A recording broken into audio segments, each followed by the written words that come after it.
নাট ৰচনা কৰিলে। সপ্ত বৈকুণ্ঠৰ গুণ গৰিমাৰে চিহ্নযাত্ৰা নাটকৰ পথ অংকন কৰিলে। সপ্ত বৈকুণ্ঠৰ চিত্ৰ হেঙুল হাইতালেৰে ৰঙীন চিত্ৰৰূপ দি প্ৰস্তুত কৰি উলিয়ালে। একান্ত ভকত হবে নির্গুণ কৃষ্ণ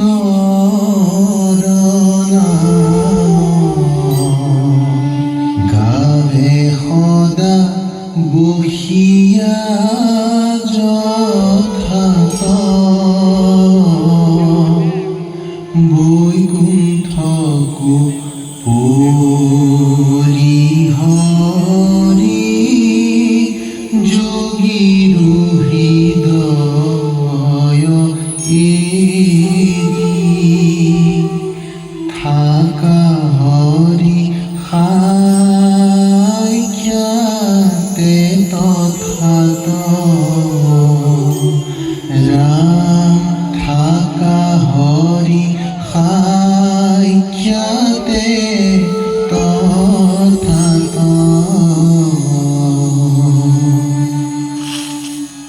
ধোঁৱাহাটত মণিকাঞ্চন সংযোগ ঘটিল দুজনা মহাপুৰুষৰ, শ্ৰীমন্ত শংকৰদেৱ আৰু মাধৱদেৱ। তিনিপৰ ধৰি চলিল ভিন্ন শাস্ত্ৰৰ মন্থন অৱগাহন। यथा तरुरमूल निसेचनेन तृप्यन्ति तत्स्कन्ध भुजूपो शाखः।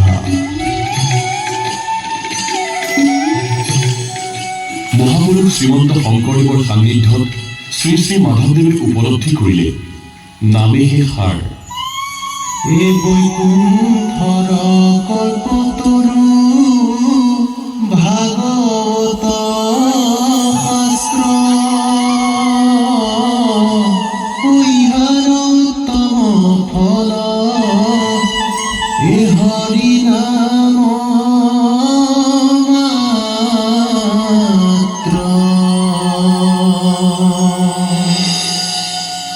সৰ্বগুণাকৰ গুৰু শ্ৰীমন্ত শংকৰদেৱৰ শিষ্যত্বৰে ধন্য শ্ৰী শ্ৰী মাধৱদেৱে গুৰুৰ মহাত্ম্য অতুল্য গুণ গৰিমাৰ গভীৰ উপলব্ধিৰে আগবঢ়ালে গুৰু ভক্তিৰ সৰ্বোৎকৃষ্ট নিৰ্মালী এক ভতিমা। ত্ৰিভুৱন বন্দন দৈৱকী নন্দন যো হৰি মাদন কংস জগতন তাৰণ দেৱ নাৰায়ণ শংকৰ তাহেৰি অংশ। সৰ্বভাৰতীয় ভক্তি আন্দোলনৰ অনুপ্ৰেৰণাত শ্ৰীমন্ত শংকৰদেৱে একশৰণ হৰিনাম ধৰ্ম প্ৰৱৰ্তন কৰিলে। একশৰণ হৰিনাম ধৰ্মৰ মূল ভিত্তি হৈছে একেশ্বৰবাদ বা অদ্বৈতবাদ। আদৰ্শ হৈছে নিষ্কাম ভক্তি, বৈশিষ্ট্য হৈছে বৈষম্যহীনতা বা সমতা প্ৰতিষ্ঠা, সংহতি আৰু সমন্বয় স্থাপন কৰা। নাহি ভকতিত জাতি অজাতি বিচাৰ কৃষ্ণৰ নামত সমস্তৰে অধিকাৰ। সমস্ত প্ৰাণীক দেখিবে আত্মসম উপায় মধ্যত ইটো অতি মুখ্যতম। শ্ৰীমন্ত শংকৰদেৱৰ একশৰণ হৰিনাম ধৰ্মই জাতি ধৰ্ম ভাষা বৰ্ণ নিৰ্বিশেষে সকলোকে সামৰি ল'লে। সৰ্বস্তৰৰ সকলো শ্ৰেণীৰ লোককে আকৰ্ষণ কৰি সুকুমাৰ কলাৰ চৰ্চাৰে একশৰণ হৰিনাম ধৰ্মৰ তত্ত্ব প্ৰচাৰিলে, হৰি সেৱাৰ মাহাত্ম্য বুজালে। হৰি নাম ৰখে বৈকুণ্ঠ প্ৰকাশে হৰি নাম ৰখে বৈকুণ্ঠ প্ৰকাশে প্ৰেম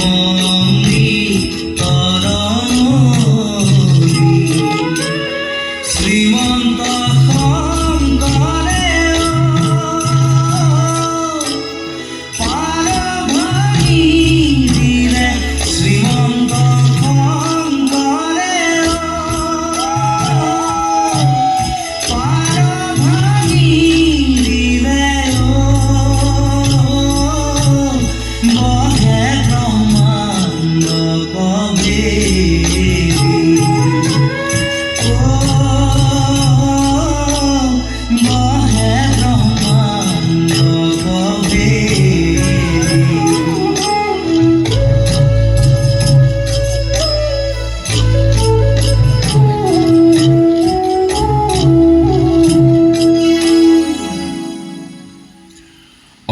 সন্মুখীন হোৱা বিশেষ প্ৰতিকূল পৰিস্থিতিৰ পৰিপ্ৰেক্ষিতত শ্ৰীমন্ত শংকৰদেৱে কোচবিহাৰলৈ প্ৰব্ৰজন কৰিলে। শংকৰদেৱৰ পাণ্ডিত্য ব্যক্তিত্বত মুগ্ধ হৈ কোচ ৰজা নৰনাৰায়ণে প্ৰদান কৰা পৃষ্ঠপোষকতাত তেৰাই লাভ কৰিলে এক সুস্থিৰ পৰিৱেশ। সুকলমে প্ৰচাৰিলে এক সৰল হৰিনাম ধৰ্মৰ বাণী, ৰচিলে নাট গীত ভতিমা, ৰচিলে সংস্কৃত তোতয়ৰ আৰ্হিত অনন্য শ্ৰুতিগীত।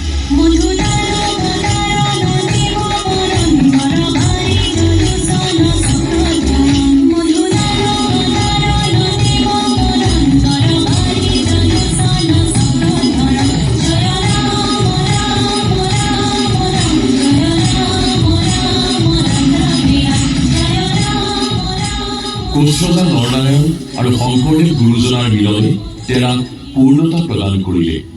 ৰাজ অনুপ্ৰেৰণাত তেৰাৰ কাপেৰে নিগৰি ভক্তিৰসৰ ধন, অভিনৱ অনুপম সৃষ্টি, ৰচিলে কুকুমমালা ছন্দেৰে ভগৱত প্ৰেমৰ কথাৰে ভাগৱতৰ সাৰ গুণমালা।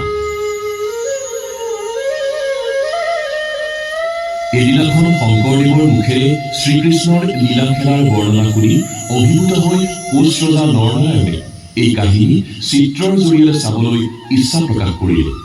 তাৰেই ফলত সৃষ্টি হ'ল অসমৰ আপুৰুগীয়া সম্পদ, বস্ত্ৰশিল্প কাৰুশিল্পৰ অভিনৱ নিদৰ্শন বৃন্দাবনী বস্ত্ৰ।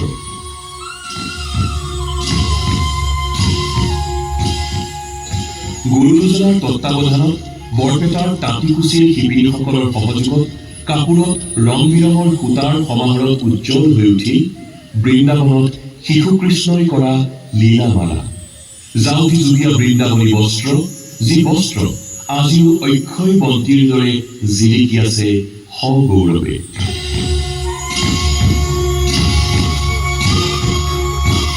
মহাপুৰুষ শ্ৰীমন্ত শংকৰদেৱে ভাওনা সৃষ্টি কৰিলে, বৰগীত ৰচিলে, গীত মাত নৃত্য বাদ্যৰ অপূৰ্ব সমাহাৰ ঘটালে, ৰচনা কৰিলে কীৰ্তন, গুণমালা, ভক্তি প্ৰদীপ, নিমি নৱসিদ্ধি, ভক্তি ৰত্নাকৰ, হৰিশ্চন্দ্ৰ উপাখ্যান, প্ৰহ্লাদ চৰিত, অজামী উপাখ্যান, বলিচৰণ, অমৃত মন্থন আদি অমূল্য গ্ৰন্থ। জয় গুৰু শংকৰ সৰ্বগুণাকৰ, যাকে নাহি কেউ পাওঁ, তুহাৰি চৰণকো ৰেণু শতকোটি, বাৰেক কৰোহ প্ৰণাম, বাৰেক কৰোহ প্ৰণাম।